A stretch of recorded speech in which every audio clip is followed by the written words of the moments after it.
Thanos is coming. He's coming.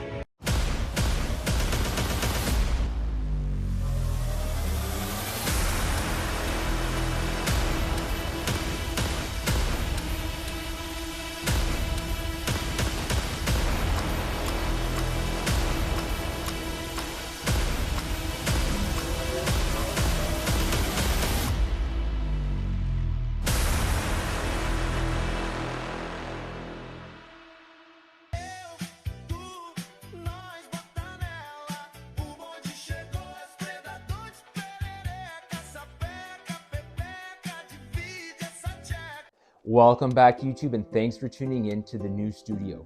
If you've been following the channel, you know I've always loved collecting statues, but recently I've decided to step completely outside of my comfort zone. What you're seeing here isn't a licensed piece.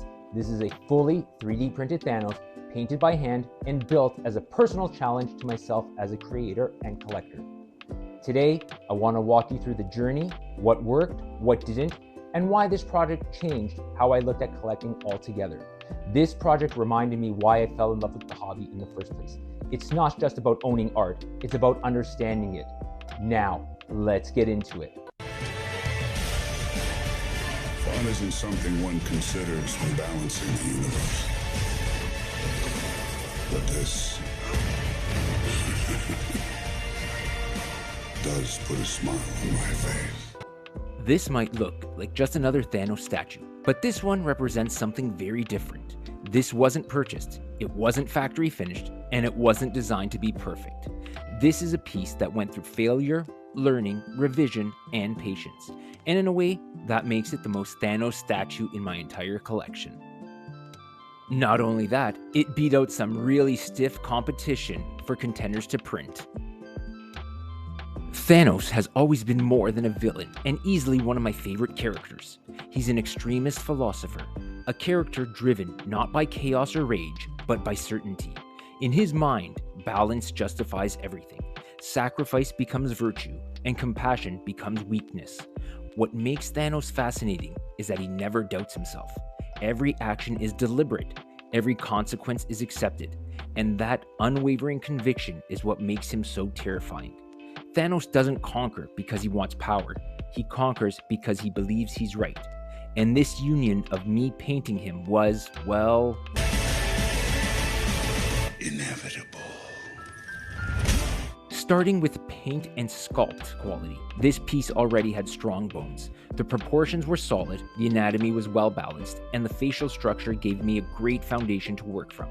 What surprised me most was how much detail survived the printing process, especially in the facial planes, armor textures, and subtle musculature transitions. It gave me confidence that the paint application could truly elevate the piece. I started by primering the base black and the body gray with primer filler.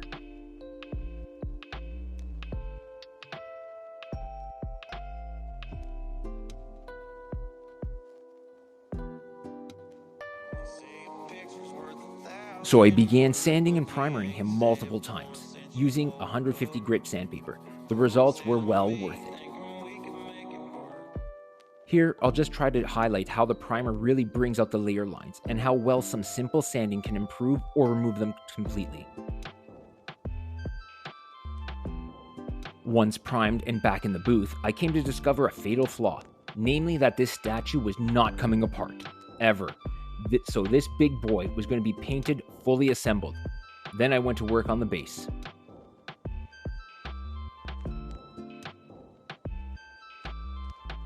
The base was divided into multiple sections, namely the rocks, mechanical sub-base element, and the grotesque amount of skulls everywhere. I made it my mission to detail, weather, and decay each skull to my fullest. Several YouTube videos later, I have an idea of the direction and path of action, and this piece really started to move.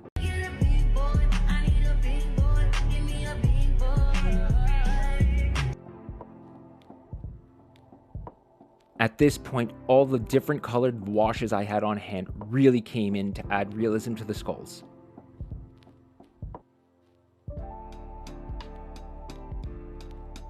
Multiple metallics and highlights were used throughout the base to give the rocks that comic asteroid interplanetary vibe I was after.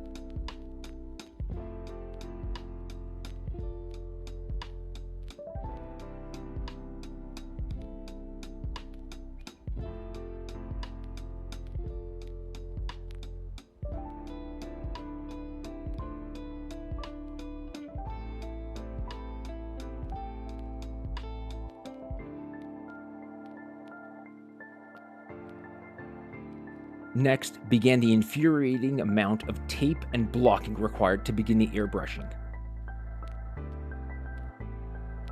Just a quick shot of him all taped up, his armor and gauntlets completely covered, and this incredible blue that I used that matched his comic appearance perfectly. Next began all of the detail work, the highlights and shading to accentuate him.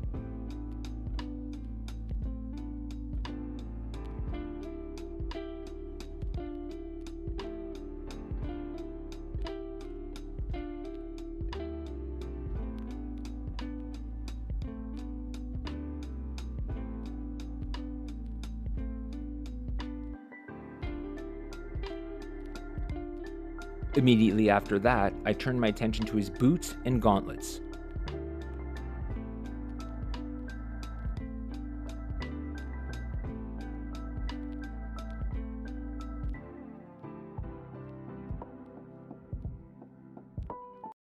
Why must I fail in every attempt? And some still shots of preliminary steps, carving in the stones and base coating of the face. I had to put this guy on the ground to do this as he's way too tall. His face was one of the most important parts of this entire project. Thanos doesn't need exaggerated emotion. His power comes from stillness and certainty, so the challenge was to keep the expression restrained, calm, and dominant, without letting it become flat or lifeless. Subtle shading around the eyes, careful highlight placement, and controlled contrast made all the difference. Also, I utilized UV liquid resin on the stones, eyes, lips, and face crevices to give him that permanent wet look. Stepping back and viewing this piece from a distance, what stands out most is its presence. It doesn't dominate through size alone. It commands attention through posture, silhouette, and mood. Even surrounded by high-end licensed pieces, this Thanos holds his ground. And that's something I didn't fully expect. It proves that craftsmanship, intent, and patience can rival factory perfection. What makes this especially interesting is how different this experience feels compared to reviewing licensed statues. Instead of evaluating a finished product, I became part of the process. And that completely changed how I now look at sculpt, paint, and overall execution. It's given me a deeper respect for what studios accomplish, and a clearer eye for what truly separates good from exceptional. Overall, I am pleased with the outcome of this piece. It stands next to any production one I have, and looks great.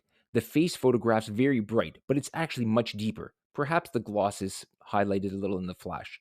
Total measurements are about 14 inches across on the base and 35 inches tall. So, as a finished piece, this 3D printed painted Thanos represents more than just a statue. It represents growth, experimentation, and a deeper connection to the craft being collected. It may not have the polish of a high-end studio release, but it carries something those pieces can't replicate: personal investment. And for me, that makes it one of the most meaningful additions to my collection. Sometimes the value of a piece isn't measured in price, scale, or exclusivity, but in what it teaches you along the way. If you've enjoyed this kind of content and want to see more custom builds alongside licensed statues, let me know in the comments. As always, keep your passion for collecting alive and your love for superhero soaring. I'll see you in the next one. And that'll just be our little secret. And if you tell anyone that that bush is there, I will come to your house and I will cut you